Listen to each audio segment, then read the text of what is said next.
city you consider as home is never so attractive as when you return to it after long and difficult times in other parts of the world. My name is Dr. John Watson. I had served and been wounded in the more remote regions of Afghanistan and had been discharged from the army with specific instructions to rest. The sight of London again was already working its soothing tonic. As I rode through the familiar streets, I never suspected that a chance introduction would lead me into the most amazing adventure of my entire life.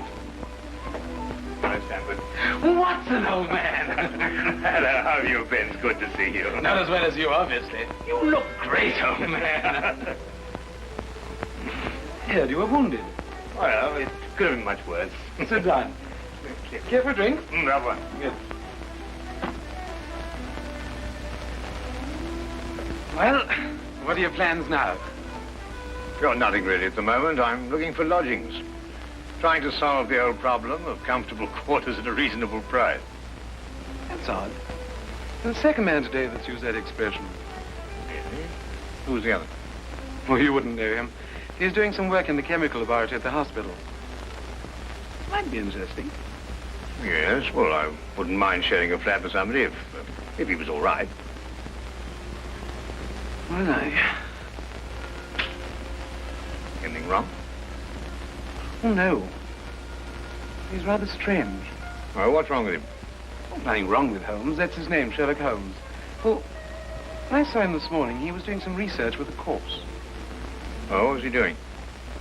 He was beating it with a stick. I beg your pardon? Did you ring, sir? 2 shillings, please. Very good, sir. What did you say this Sherlock Holmes fellow was doing? He was beating a corpse with a stick. Oh? What in heaven's name do you want to do that for? He wanted to find out if it was possible to inflict a bruise on a body after death. Why? You know? Did you ask him? That's another strange thing about this Holmes. Somehow, one never thinks to question him. No.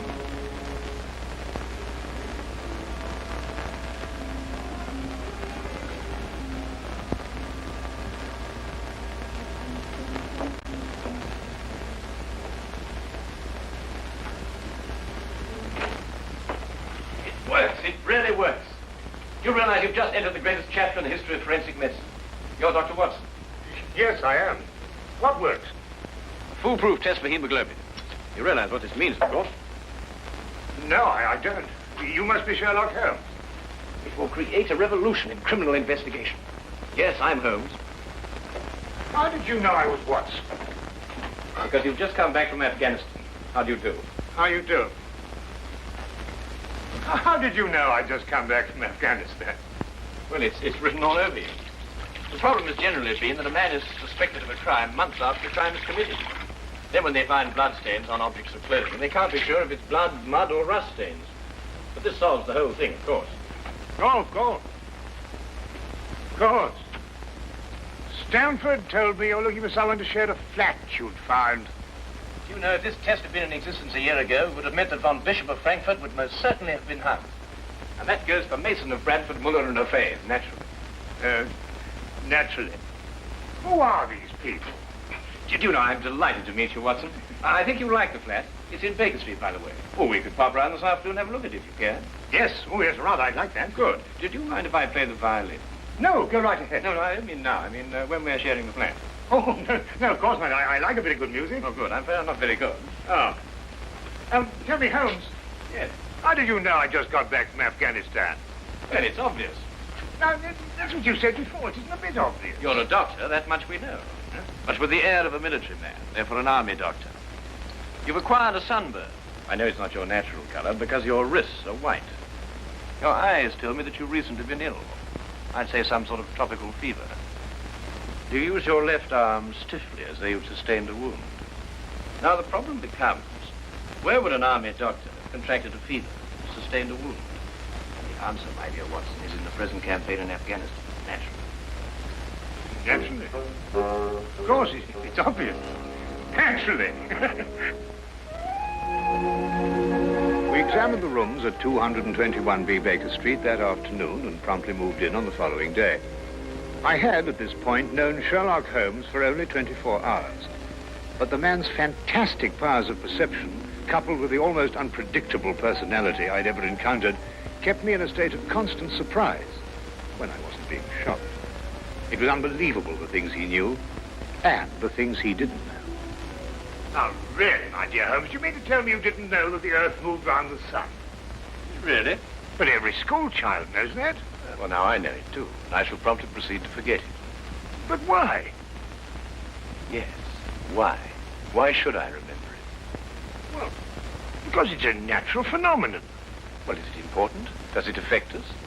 If you told me the Earth went round the moon, would it make any possible difference to our way of life? Well, you put it that way, no. Then it's useless information, and I shall do my best to forget it. I advise you to do the same. At times, I thought the man was joking and simply having a bit of fun at my expense. But I soon learned that he was in dead earnest. I also, unknown to him, made a brief classification of the man's knowledge. Literature? Nothing. Philosophy? Nothing. Astronomy? Nothing. Politics? Disinterested. Botany? He knew everything there was to know about poisons and absolutely nothing about practical gardening. Chemistry? Profound. Sensational literature? Without question, Sherlock Holmes knew the details of every horror perpetrated in the last 100 years.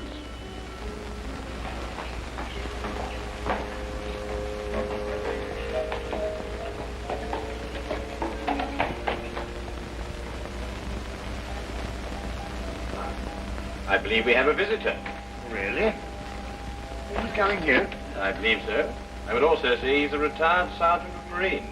Oh, you know the man? I've never clapped eyes on him before in my life. Well, in that case, that's one of the wildest statements I ever heard. How can you possibly guess he's a retired sergeant of Marines? You've never seen him. A guess, my dear Watson. A calculated deduction. Yes, he is coming up here. Do you mind if I ask him his profession? Oh, by all means. Now, where did I put my violin case? Oh, it's over here. There you are. Ah, my old friend. Come in. Excuse me, gentlemen. I have a message here from Mr. Sherlock Holmes. Thank you.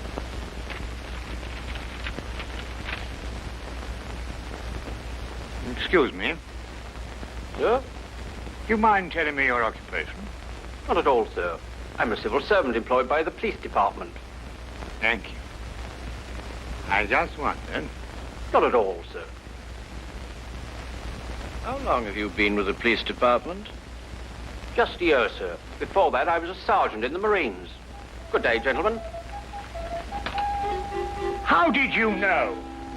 An interesting letter, Watson. A very interesting letter. Perhaps you'd like to come with me. Where? To catch a murderer, of course. Of course.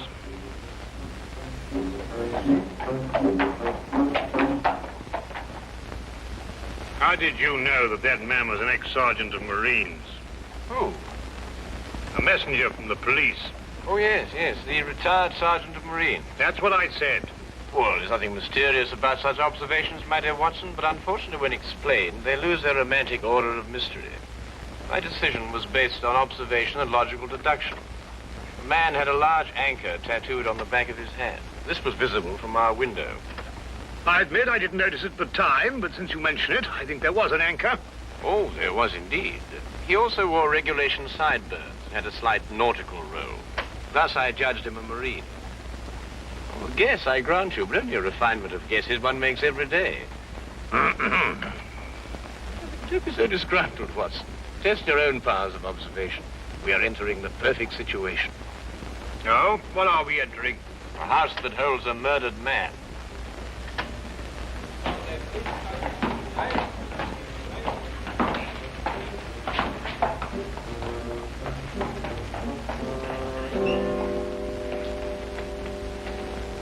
Is Inspector Lestrade inside? Yes, sir. May I have your name, please? Yes, Sherlock Holmes. This is Dr. Watson. Oh, that's quite all right, sir. Inspector Lestrade gave instructions to admit you. Oh, good. Oh, by the way, has the body been removed? No, sir, but the medical examiner's just gone. Oh, thank you. Let's hope they haven't moved things about too much. The police forces of the world seem to have an organized science of messing things about. Oh, I wouldn't say that, Holmes. Now then, move along there, everybody. Move along. There's nothing to see today. I don't know. I swear I don't know. I tried to help him. Don't you believe me? I had to do what I could. It was instinctive. It was instinctive for a woman like you to commit murder. That's not true. You know it's not true. I know you hate me, but you can't believe I'd do a thing like this. Yes, I can, and I do. Please. She's a murderess. You know it as well as I. She murdered your brother. It's a lie. Yes, it's a lie. Your entire story's a lie. The relationship you had with my son was a lie. My son's been murdered. This girl's a murderess. Why she did it, what her motive was, I don't know. They were engaged without my blessing. I can only be grateful that she gains nothing by her crime. Your duty now is to convict her. Just a moment, please.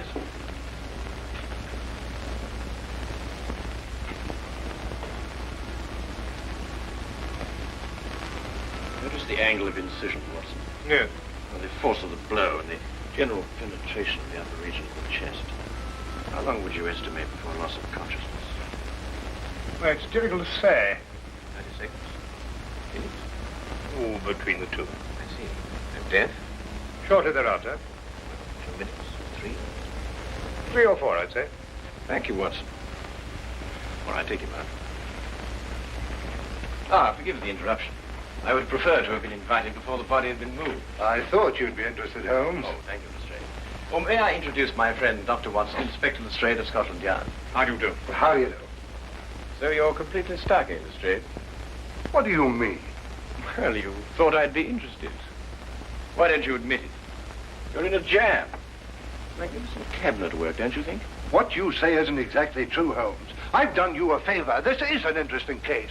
Of course, there are 1 or 2 unexplained details, but I don't believe it'll be long before we're What's clear. your principal problem? There's no motive.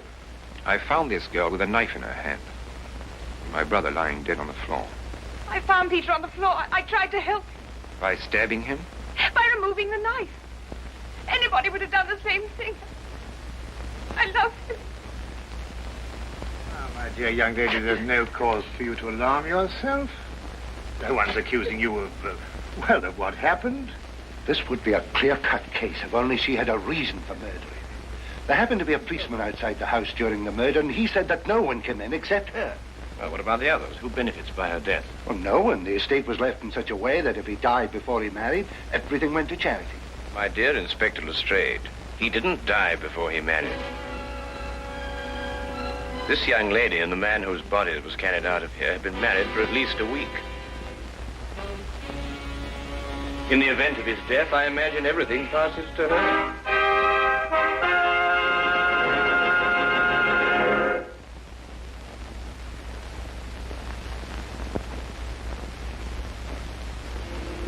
And now we return to the case of the Cunningham heritage.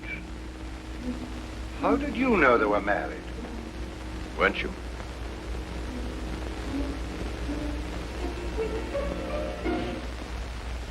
Yes, a week ago.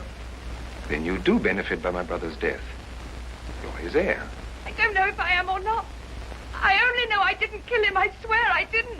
Where were you married? We went down to Brighton last weekend. Well, why didn't Peter say anything about it? I don't know. He asked me not to say anything, so of course I didn't. I'm afraid, young lady, I'll have to ask you to accompany me to headquarters. Sam.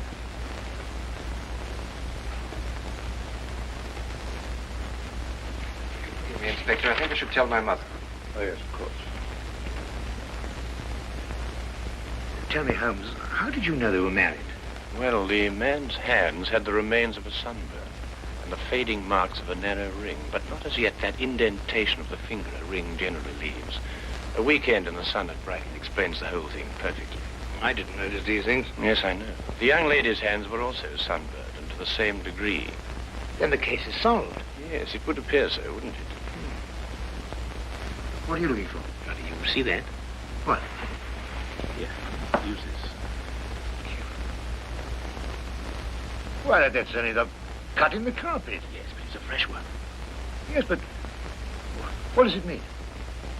That's a good question. You can stop looking for clues now, Holmes. Ah, you've solved the case then. Completely. Oh, splendid. Seems this girl had a record.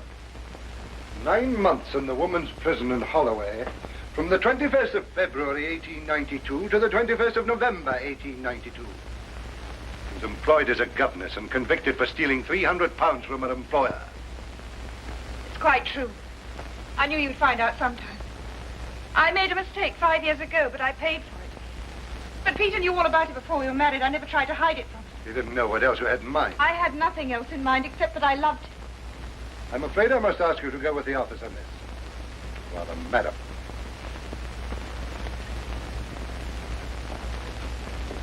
Well, that's how I like my cases.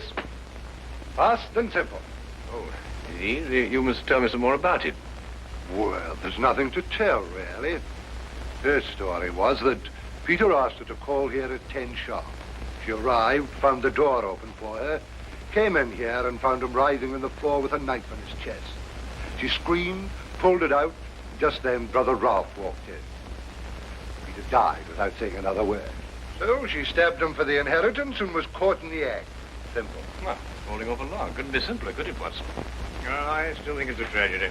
Yes, but in my job, Dr. Watson, we run up against it all the time. Cigar? No, thank you. Well, I suppose you had some amazing adventures. Yes, but one learns to have a real philosophy of life and get a good perspective. Yes, I suppose. But just the same, I think it's a pity. Just another case of a clever girl being too clever. The clever girl who intended to murder her husband, she certainly chose the most stupid possible way to commit the crime. What was that? Well, what's this? Checkbook. Oh, amazing deduction, Lestrade. Look. So Peter Cunningham drew a check for £1,000. 6 weeks ago. And 5 weeks ago. And 4. And 3. And 2. And that's all. Well? They're drawn to cash. Well, I don't get your point. He was a very rich man. Well, it's a great deal of cash. It was his own money. I suppose he could do what he liked with it. You may have hit the proverbial nail, Lestrade. Now, look here, Holmes. You're trying to start something that just doesn't exist. So, do you think so? I have a great deal of respect for your opinion, Holmes. But your trouble is that you can't leave things alone. If there isn't a mystery, you have to make one, or you're not happy. You're right, I'm not happy. There are marks on the carpet indicating a struggle. The man whose body was carried out of here was over 6 feet in height. If he had struggled with the girl who had left here, I don't think he'd have lost. She surprised him. Oh, but he was expecting her. That's her story. I'd say she sneaked up on him. What, had stabbed him in the chest? How do you sneak up on someone and stab him in the chest, Lestrade? Now, look here, Holmes. You're trying to start something, and I just won't stand for it. That girl's a jailbird, and she's guilty, and she's going to hang. And that's the end of the case. I see Inspector Lestrade is up to his usual mental gymnastics, trying to hammer square pegs into round holes. Well, Lord, it's been a great pleasure meeting you, Inspector. I warn you to keep away from that man, Holmes, or you'll be insane in less than a week.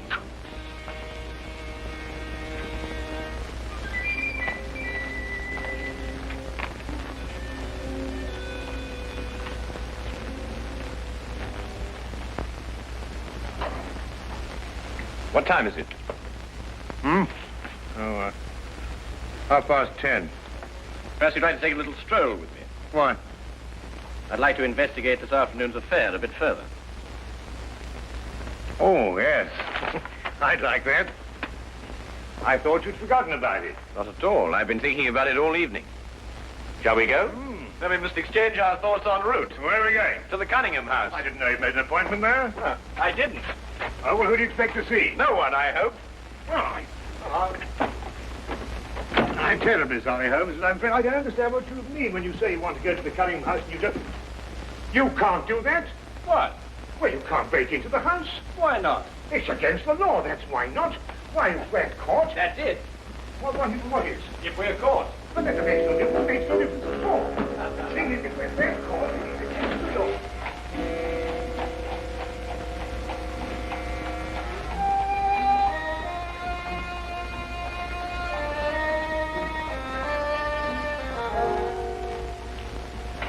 That's enough. But look, Holmes, we can't keep it. Come on.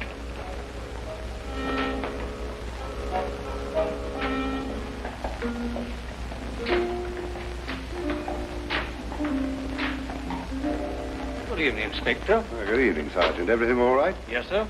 I just thought Sherlock Holmes might have dropped by. Where'd you get the key? The key is a burglar's tool. A burglar's tool? Is the street clear? Yeah.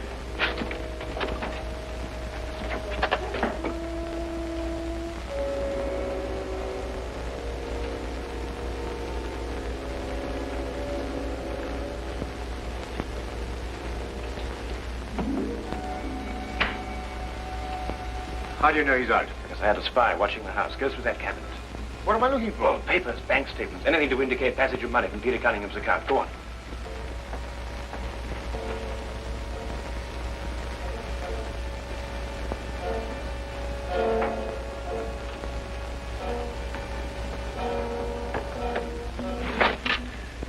It's absolutely ridiculous. Looking for something and you don't know what in order to catch somebody and you don't know who. Quite ridiculous. Nothing over my side. Keep looking. Who do you think's got it? Whatever it is we're looking for. Why did Peter Cunningham try to hide the fact of his marriage? A week or a month would remain indifference as far as his mother was concerned. She would never have consented to his new bride anyway.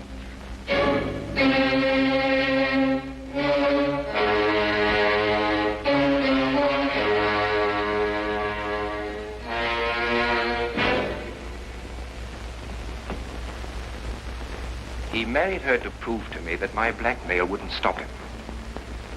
And then he withheld the fact in order to give me 1 week to clear out of the country before he exposed me.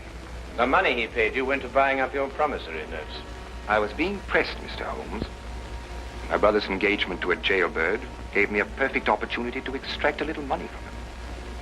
In fact, if he hadn't been such a bullhead, it would have gone on for quite some time. A jailbird, as you put it, makes the perfect murder suspect. Perfect, Mr. Holmes. And you and Dr. Watson make perfect burglary suspects. When I report your death to the police, they can't possibly blame me for defending the sanctity of my home.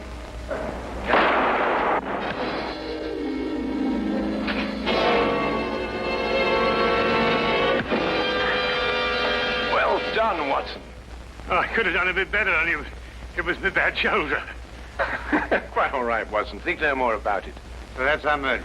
Yes, the only possible one, of course. Only a man could have struck that blow. Peter died, as you say, within 3 or 4 minutes. And there was a bobby outside the whole time. Yes. Crystal clear. No, it's completely obvious. Well, what do we do now? What's going on here? Who fired that shot? We will sit with the good inspector, and with the aid of our evidence, a bit of logic, and a few simple diagrams, we will endeavor to convince him that night follows day and that 1 and 1 inevitably makes 2. How did you two get in here anyway? Now, Inspector, calm yourself, calm yourself. Come, sit down. Now, there's a good fellow. Sit right here.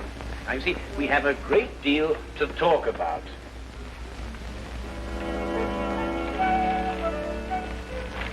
Also present with Inspector Lestrade was Dr. John Watson and a personal friend of the inspector's, Mr. Sherlock Holmes. This is ridiculous. It's fantastic. This isn't the way it happened at all. This will revolutionize investigation, Watson. This whole account is a lie. Fingerprints, Watson. That's the coming thing. Oh, nonsense. What are you going to do about this? A bit more research. Here, give me your fingers on this sheet of paper. Oh, Are you going to sit there with these disgusting little smudges and let them get away with this? Beg your pardon? Well, I won't. They're going to hear from me. Brilliant Inspector Lestrade, indeed. Why, it took you 3 hours to convince that bonehead. I don't know. Never in mind his life have I heard. I said he was innocent.